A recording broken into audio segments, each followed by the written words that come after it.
present the case that, at least in medicine, about which the patient has an interesting condition, and then there's an opportunity to teach the people who are under the attending physician to learn some more about that particular disease.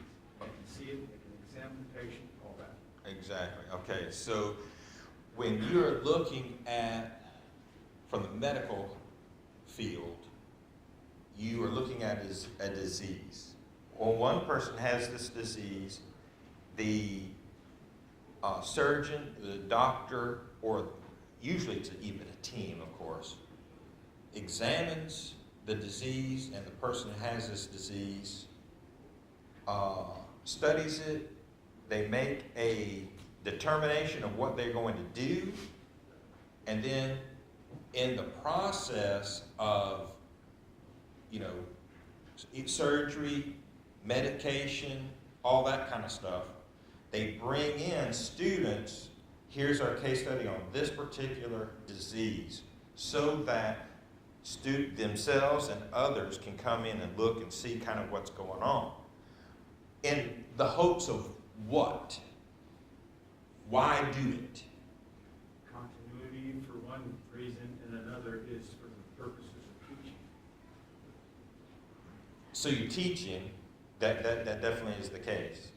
But that's not really the end result. What? Curing or treating whatever ailment or maintaining the Okay. symptoms if it's not curable. So the idea then is you use this case study so that if it comes up again, you will know what to do.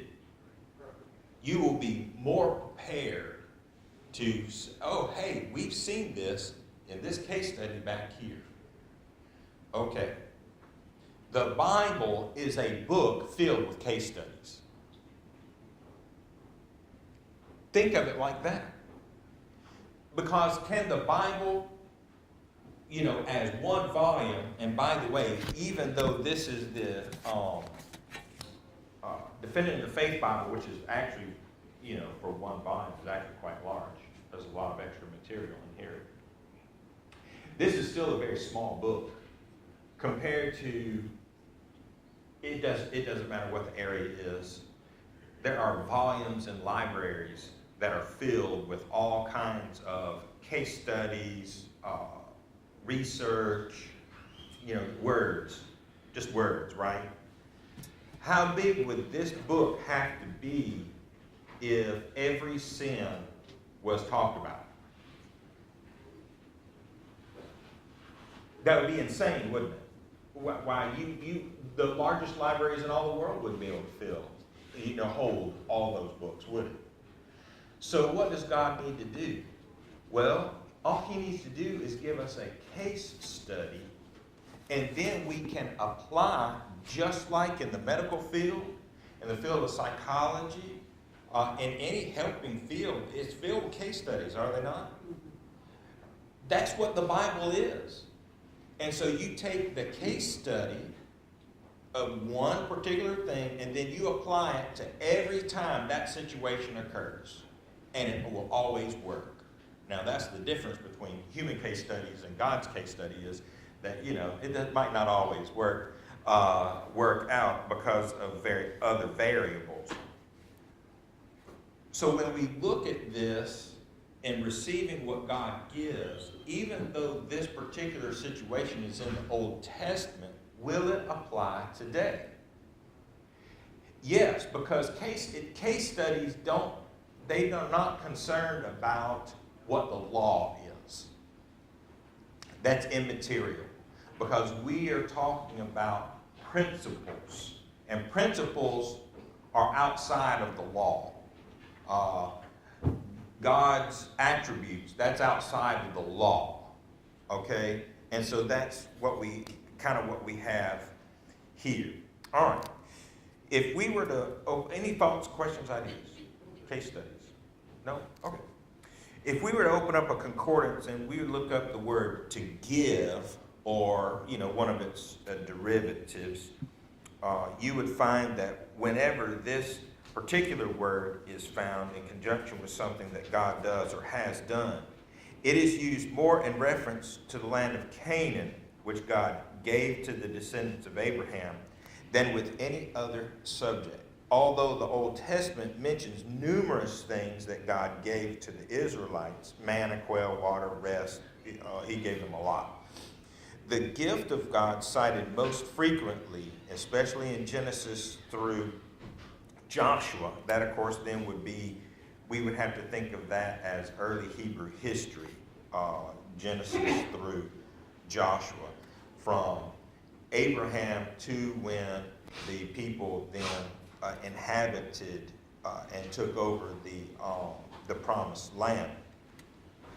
When is that of God giving the Israelites the land of Canaan? He promised to give this land to Abraham about 500 years before his descendants actually finally received it.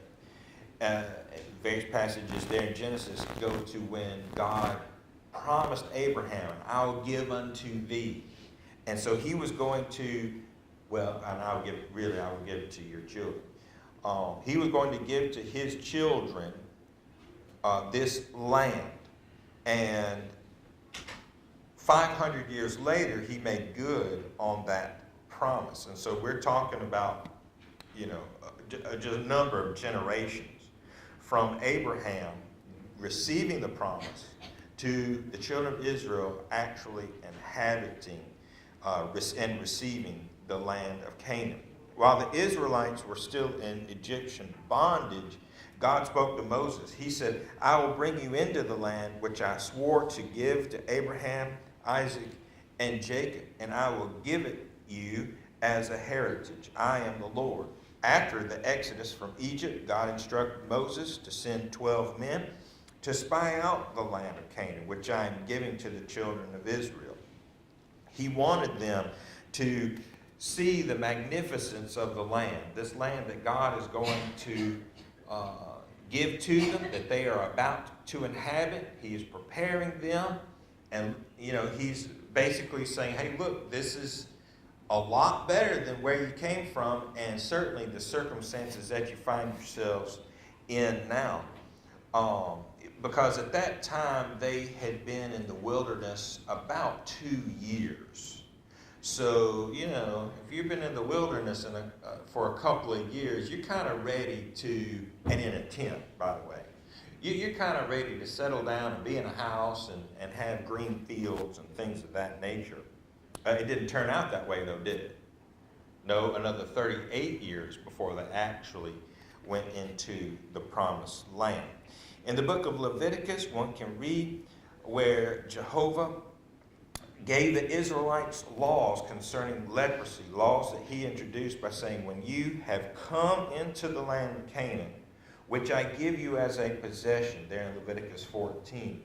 During the years of wilderness wanderings, God continued to remind Israel of this gift numerous times, and it always was spoken of as a gift, never an earned possession. So, from God's initial promise to Abraham, what about this piece of property? It was always a gift. It is yours. I am giving it to you. Now, who was in the land of Canaan when Abram and Sarai went through that land initially? Who was there? Gentiles. Okay, Gentiles. Yeah, that's true. Kings and towns. A couple. There were a lot of what we might call city-states that were there. There also was a world empire that was there too. There was a world empire present in the land of Canaan. You're thinking, what in the world? I don't remember any world empire in the land of Canaan. There was. Anybody? Anyone? I'm sorry, I can't help it. I'm a child of the 80s. I'm sorry, I just can't help it.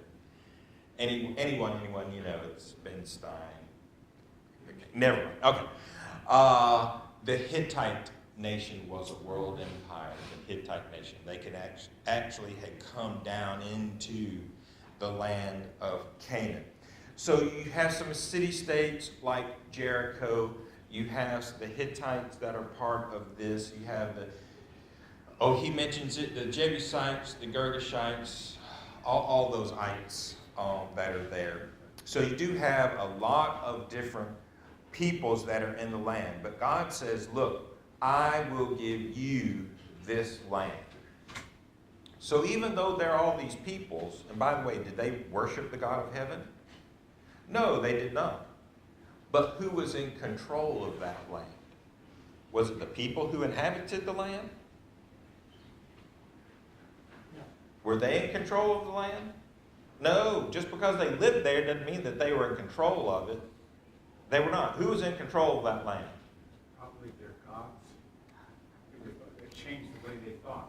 Yeah, well, who was actually in control of their land? God. Yeah, the God of heaven. So, folks, he's in control of everything. And that's the thing, is that we might inhabit a particular piece of property. We might pay taxes on a particular piece of property. God controls it. Not the government that exacts the taxes, and not the human being who lives on it. God really owns everything. And so it is his to give. That's the whole point. All right? All right, let's continue on. Any thoughts, questions, ideas about some of those things? All right, let's continue on then. Notice then, however, some of the things that the Israelites still had to do. They had to do something in order to possess what God was giving them. Numbers 13. In sending the spies into the land. They still had to be faithful. Numbers 13, 31 and following. I know that's not necessarily there. But they couldn't possess the land without being faithful, could they? When those 10 spies came back and they brought an evil report, what went through the camp? Fear. Fear went through the camp. Faith didn't go through the camp. Fear went through the camp. And as a result, could they inhabit the land of Canaan? No. Okay, so not only were they going to have to do something to inhabit the land, they still had to have what to inhabit the land? Faith. They had to possess faith in order to inhabit the land. Wait, I thought God was giving it to them. Did God give them the land? Yes, he did. He continued to say, I will give you this land.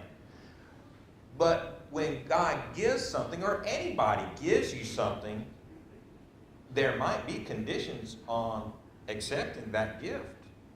Were there conditions on accepting the gift of the land of Canaan? Yes, there were. There were conditions. They had to do something. They had to go in and possess it. But they had to have faith that they could possess it.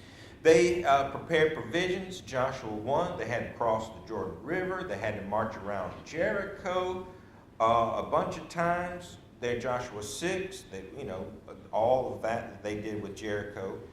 They proceeded to do battle with the inhabitants of Ai, which they lost because somebody didn't have faith, or they disobeyed, of course. Joshua 10 records how the Israelites chased and struck the inhabitants of the southern part of Canaan. They battled their way up to the northern part of Canaan. They took possession of it. Of course, he does mention here that they had taken possession of the east side of the Jordan River, and that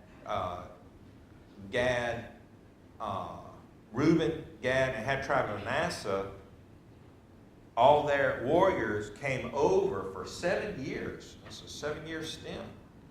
How'd you like to have that stint, Jacob? 7-year stint. They had to leave their families and help their brethren to conquer the land of Canaan before they could then go back to their homes. And by the way, God protected those women and children and the older people that couldn't fight, who were on the east side of the Jordan River. Not one hair of any of their heads was harmed. Think about that. Think about that. Not one hair, one head was harmed while all those warriors were on the other side of the River Jordan. Amazing. Look, it's amazing. Well, of course, God can do it. Finally, after the land on both sides of the Jordan had been divided among the Israelites, the Bible records how that Caleb courageously drove out the giant descendants of Anak from Hebron. He seized the land given to him by God, such as an overriding theme throughout the first 6 books of the Bible. The Lord gave to Israel all the land of which he had sworn to give their fathers, and they took possession of it. Joshua 21:43. God promised to Abram, and after he changed his name to Abraham, he promised to Abraham that his children, his descendants, would receive a land, and he would give it to them. God made good on that promise that he made to Abraham. He gave them the land of Canaan. God did not award this land to the Israelites because some mighty work on their part. This land, which flowed with milk and honey, was not a prize handed out to them because of some great achievement, that they had. They did not deserve it. Did the Israelites deserve the land of Canaan? Would you have given the Israelites the land of Canaan? I wouldn't. I'm just going to tell you right now, I wouldn't. No. They'd all been burned up, all of them, every last one of them. And if you say that you wouldn't have done it, then you're not a human being. That's all I got to say. But God's not a human being, folks. He's the God of heaven. And he sees things in a much broader spectrum than we are able to. But as human beings, we would not have gone down the road with them like the God of heaven did. The Israelites did not purchase it from God with any kind of earned income. They didn't earn the right to be there. God, who owns everything, gave it to them as a gift. It was free. God described it as a gift when he first promised it to Abraham. He described it as a gift after Israel inhabited it hundreds of years later. It was unmerited. The Israelites' acceptance of God's gift, however, did not include effort on their part. When it came to the spiritual promised land that God has freely offered to anyone who will take it, Revelation 22, Titus 2, Matthew 11, some have a difficult time accepting the idea that man must put forth effort in order to receive it. Many today have come to the conclusion that effort cannot be a part of the equation when the Bible speaks of God's gracious gifts. Now, is that the case? Can effort not be a part of God's gifts? There's conditions. That's the thing. And therefore, if there are conditions, that means you have to meet those conditions. Some sort of effort must be expended to meet a condition. Have you ever applied for anything? Have you ever applied for anything? I don't care what it is. Credit card. It could be credit card. It could be school. It could be a job. It could be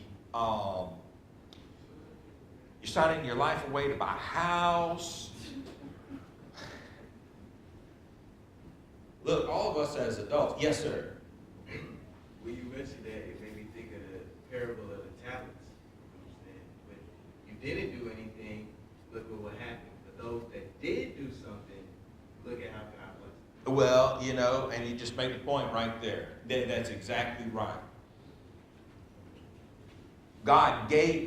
They didn't have the talents initially. God gave it to, the master there.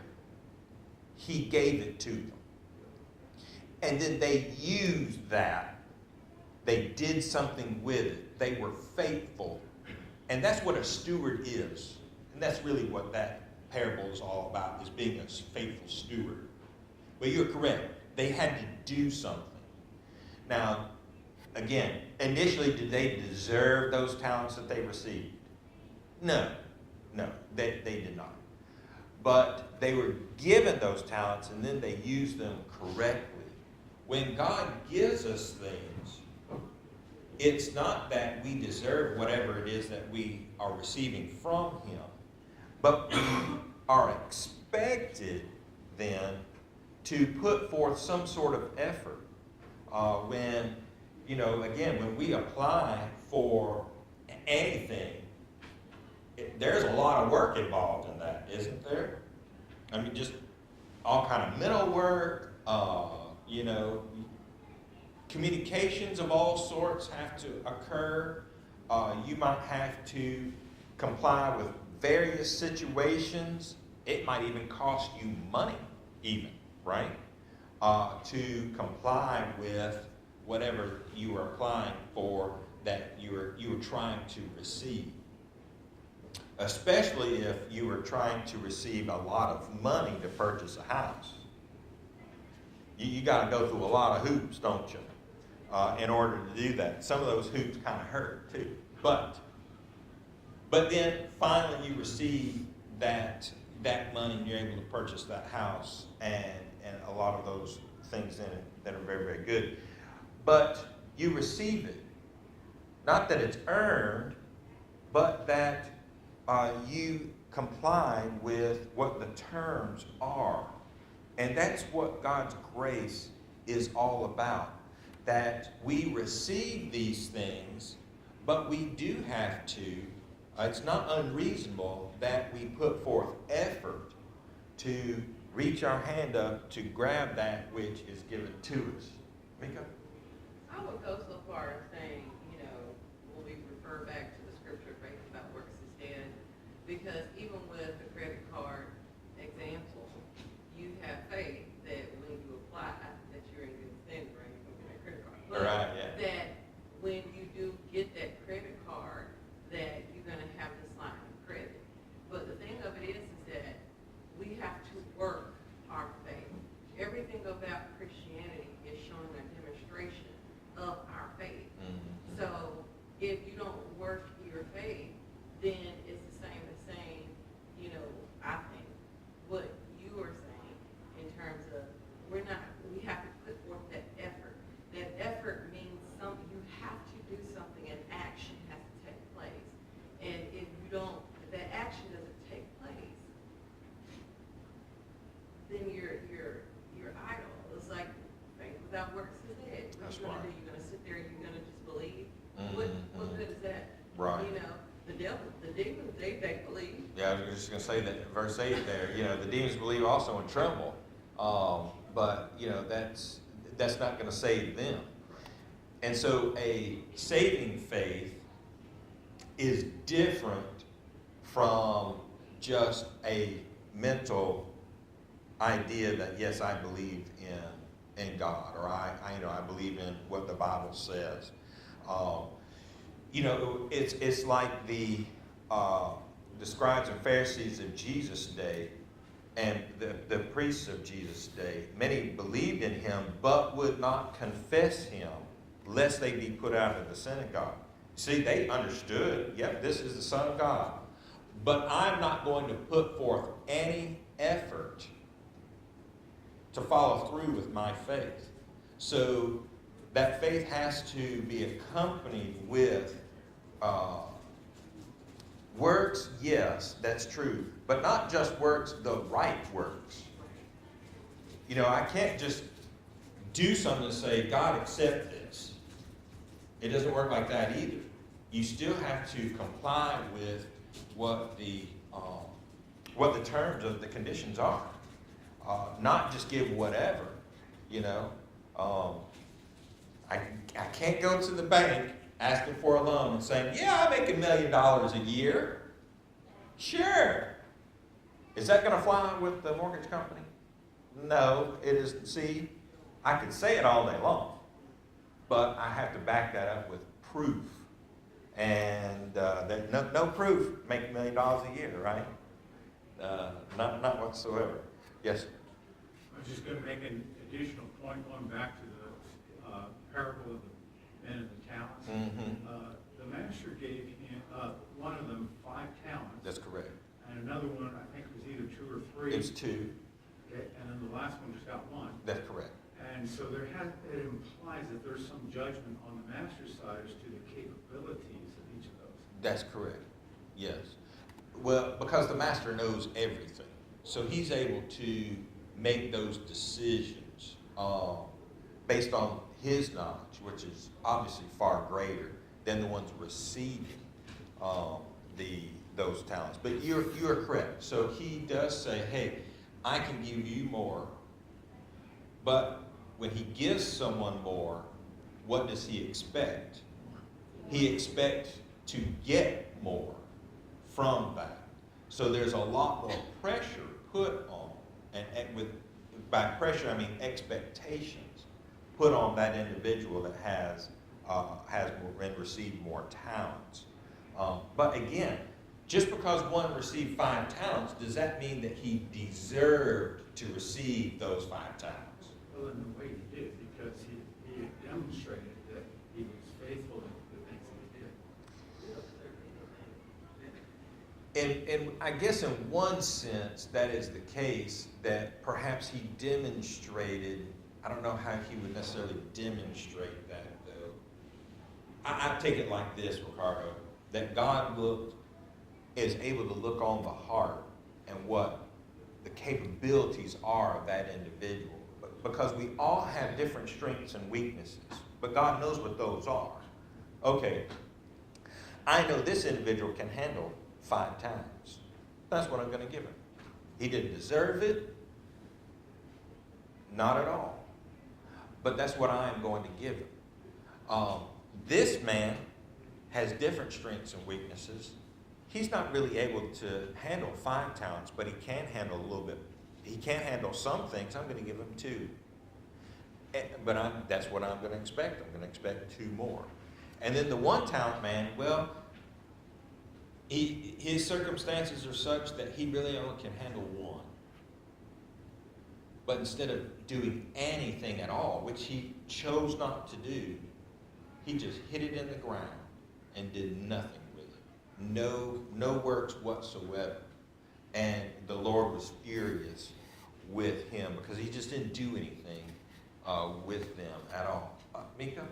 We really don't deserve anything. I mean, honestly, as human beings, we deserve to burn, we're filled, honestly. But it's God's grace that, he extends upon us for us to be able to have the things that we have and for us to be able to make it to heaven at all. But, God doesn't give us anything that we can't bear. But do we deserve the things that we have to go through? Right. No, we don't. But he allows certain things to happen and measures that based on our spiritual capabilities, I believe. But it doesn't mean that we deserve anything. Right. Yeah. We're not deserving. We never will be deserving because we are sinful beings. And because we are sinful beings, we'll go as far as to say, that what he does allow us to have, and we have to prove ourselves to him, not that we deserve to be here. No, we have to prove, our love, as a result of the ultimate sacrifice that he gave, which is his only son. That's right. So I just wanted to make that comment. We Yeah. don't deserve anything. Yeah, that's exactly right. And that's why we should always go to him in thanksgiving, Yes. and a spirit of Always be gratitude. filled with thanksgiving. Yes, without question. Lauren? I don't know if this mindset is right, and you can correct me, but I've always, like in my life, and I'm sure everybody can say, there's so many things that you feel with 100% certainty God's providence helps something to work out or blessed you with something. And I always felt like in those moments, not that I've never felt deserving, but I would always think to myself, wow, you found me worthy enough. So I always, to me, it's not deserve, it's worthy. It's just like applying for a credit card, you have to qualify. Right, And you're yes. qualified based off of your past actions, and that's how I parts in your life where you feel like you're not as strong as a Christian, and then you get this like incredible blessing, like maybe I am worthy. You know, it's just, because you never feel good enough or deserve it. But I've always just, to me, felt like worthy as opposed to deserving at times. Right, absolutely. You know, we do have to qualify. I really like that particular word because, you know, if I want to do anything in life, if I want to step up, then I have to do two things. The first thing I have to do is decide that I want to reach out for whatever it is that is ahead. That's number one. I have to make a decision. I'm going to go forward and reach for whatever goal this is.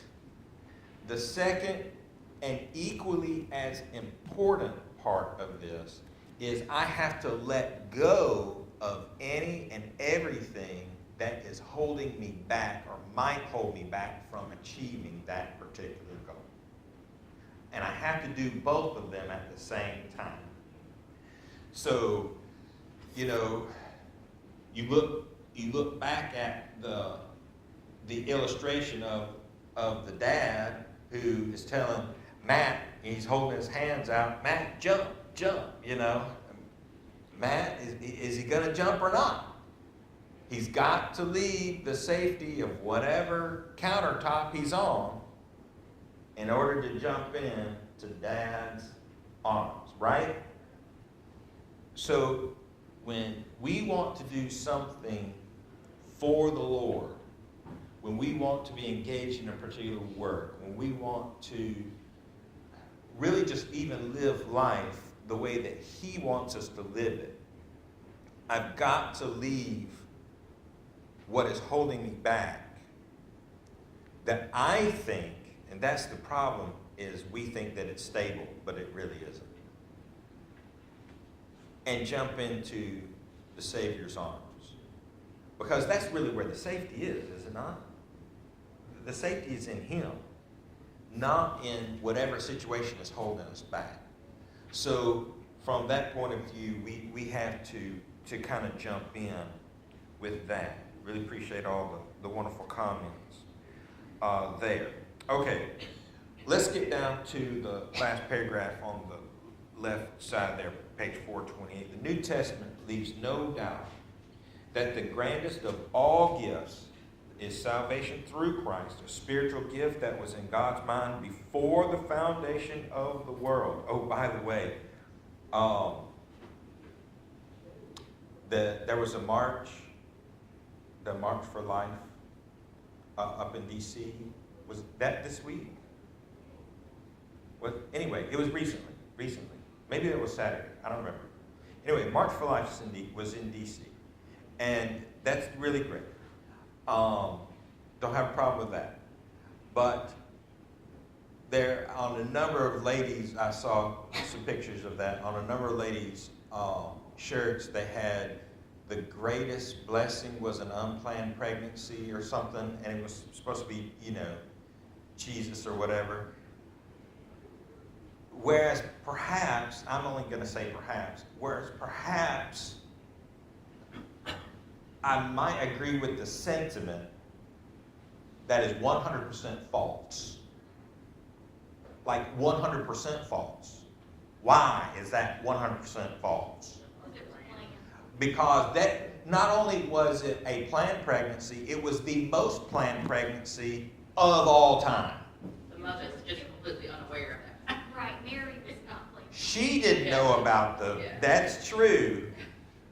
She didn't know about it. She had to be told, after the fact, so to speak.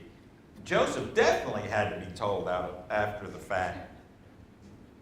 But that was a very planned pregnancy, okay? When we put stuff on a t-shirt, let's make sure it's 100% correct. That's all I'm saying.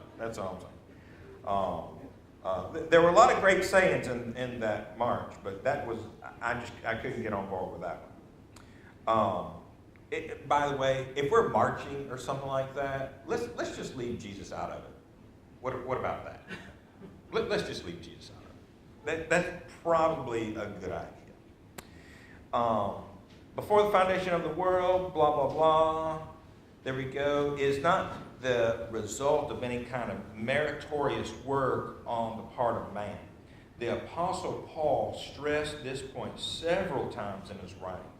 To the Christians who made up the church at Ephesians, at Ephesus there, he wrote the book of Ephesians, the letter to the Ephesians. He wrote, "For by grace you've been saved through faith, and that not of yourselves, it is the gift of God, not of works, lest any should boast." There, Ephesians chapter 2, 8, 9. In his epistle to Titus, Paul emphasized that we are saved not by works of righteousness that we have done, but according to his mercy. And so he also tells Timothy that essentially the same thing. When it comes to the gift of salvation that God extends to the whole world, there are requirements that must be met on the part of man to receive it. Contrary to what some teach, there is something that a person must do to be saved. Similar to how the land of Canaan was received by an act of Israel, so the free gift of eternal life is received by man taking action. And that is the case study of grace. And the children of Israel, they had to do something to go into the promised land. Exactly as this case study is today, we must do something to enter into the promised land. We have to meet the demands of that we go into there. Okay, so appreciate that very much. We're going to take just a short break at the top of the hour, come back and worship our God together. Oh, and by the way, our bulletin has a misprint. All of the worship schedule, whoever's scheduled, with a few exceptions. I mean, I am preaching and Chad is leading the singing. But opening prayer and things of that nature, those are last week's instead of this week's. So if you want to know who is actually doing what